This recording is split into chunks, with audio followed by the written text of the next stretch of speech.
Chapter 5, the penultimate chapter of Doctor Who Flux, is titled Survivors of the Flux. And it left us on a pretty big cliffhanger the previous time, and it looks like we're getting just as big a cliffhanger this time.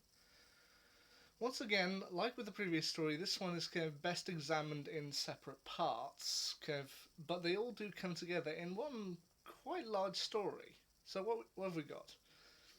Well, the 13th Doctor, played once again by Jodie Whittaker, at the end of the previous story was captured by the Weeping Angels and taken back to Division.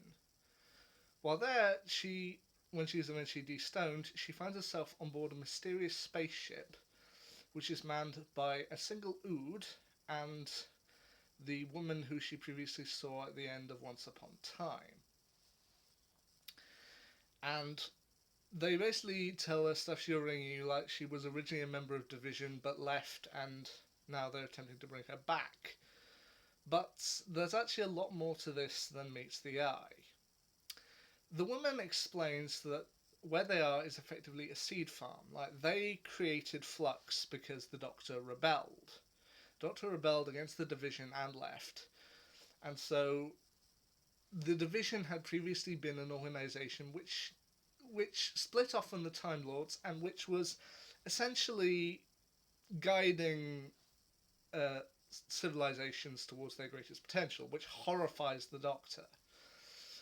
As the Time Lords had always maintained a policy of do not interfere, whereas the woman says, well, some races did need a little push in the right direction in order to achieve their full greatness.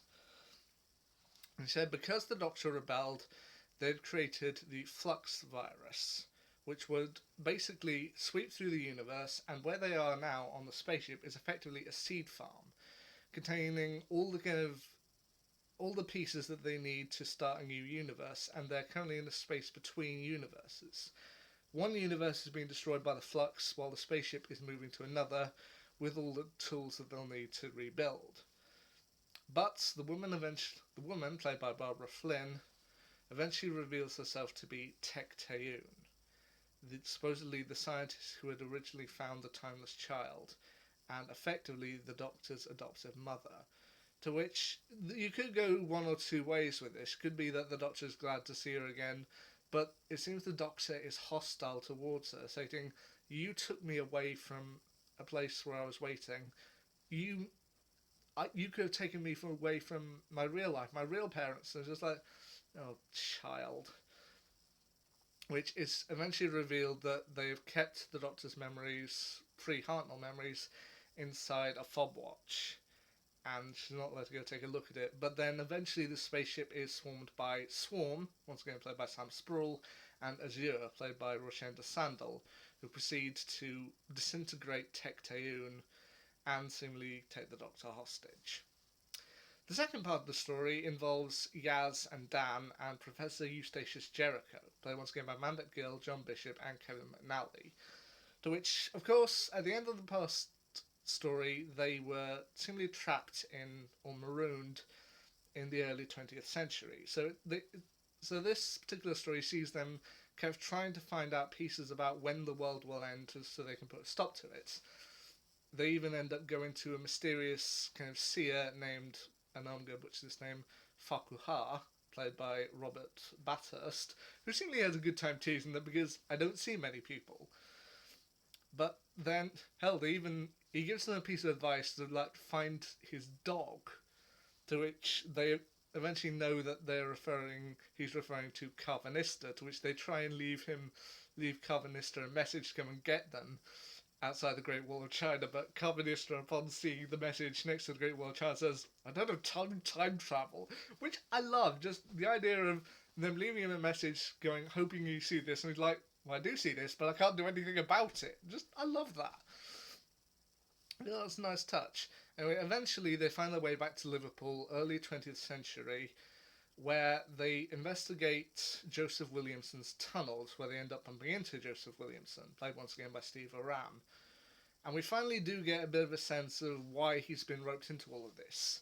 He dug a series of tunnels under Liverpool, and he has built tunnels which can connect up with several different doors, and each door seemingly leads him to a different place. He built them in, say, to the Apocalypse.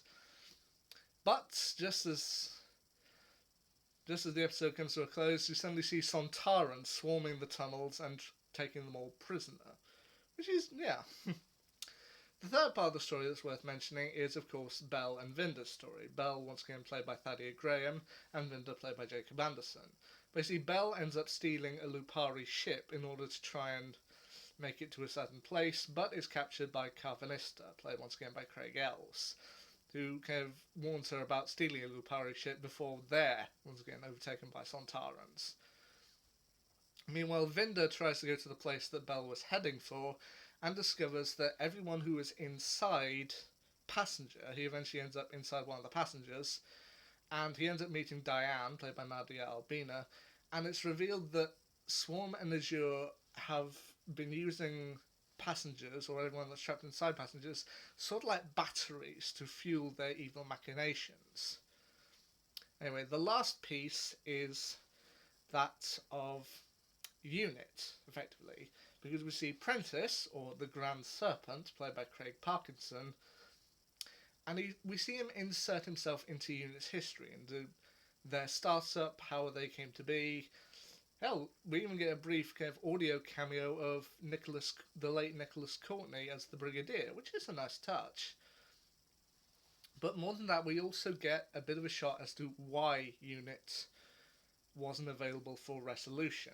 It's revealed that in 2017, which kind of fits in with the timeline, because I think the last time we actually saw Unit proper was the return of Dr. Mysterio back in 2016. But Kate Stewart, the Grand Serpent, what he did, for anyone who didn't agree with his plans, he basically used his powers to kill them. However, he wasn't able to do that with Kate Stewart because she had shields and the like, to which she told him, once again played by Gemma Redgrave, she told him that she would make sure he was exposed and she would find out what he was. However, when she returned home that night, he had set up a bomb to try and kill her. Thankfully, she was able to survive, but it meant she had to go dark, which was why Unit was suspended and it wasn't available for resolution. And what the Grand Serpent ultimately does is he takes down all of Earth's defences, presumably also the Lupari shield, and plans to let the Sontarans in, basically as revenge. And the trailer for the next episode, titled The Vanquishers, which is the series finale, can't wait to see how that turns out, it not only shows Sontarans, but also more appearances of the Daleks and the Cybermen. All in one episode. If they're going to be invading the Earth in mass force, and we've got the Doctor's companions captured and the Doctor seemingly at the end of a knife's edge, I can't wait to see what happens next. So, Survivors of the Flux, very exciting, a little bit jumbled, and there were a few areas that I feel it could have drawn back on, but you know what? It's still a really good episode, and I advise you to see it. Because Survivors of the Flux, if you're not caught up by now, tough on you. Anyway, there's my quick review of Chapter 5 of Doctor Who Flux, Survivors of the Flux. Anyway, as I said, next week, final piece, The Vanquishers. Can't wait to see how that turns out. Anyway, until next time, see ya.